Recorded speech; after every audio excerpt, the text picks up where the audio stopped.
বাড়িতে যদি থাকে বাজার থেকে আনা টাটকা পাবদা মাছ, তাহলে প্রথমেই শস্য পোস্ত ঝাল করতে মনে হয়। আজ তাই রান্না করলাম। প্রথমে মিক্সিতে 1 চামচ কালো সর্ষে, 1 চামচ সাদা সর্ষে, 2 কাঁচা লঙ্কা, 1/2 চামচ পোস্ত, পরিমাণ মতো লবণ আর হলুদ দিয়ে বেটে নিলেই মশলা রেডি। মশলা বাটার সাথে সাথে মাছে নুন হলুদ দিয়ে ভালো করে ভেজে নিয়েছি।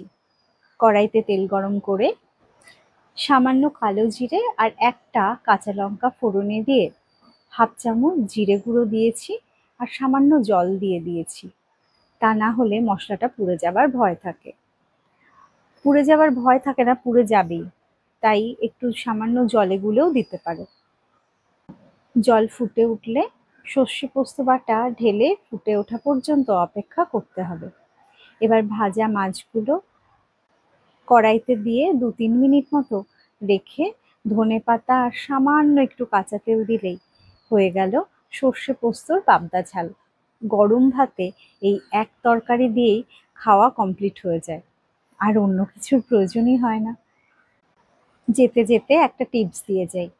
পাবদা মাছে যেহেতু আঁশ থাকে না, তাই তেলে দিলে পরেই ফুটতে থাকে। তাই হলুদ আর লবণ দিয়ে মাখার সময় সামান্য তেল দিয়েও মাখবে।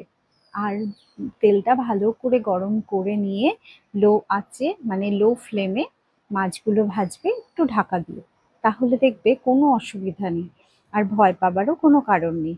ঠিক আছে, আজ আসলাম, আবার আসবো আরেকটা রেসিপি নিয়ে। কেমন?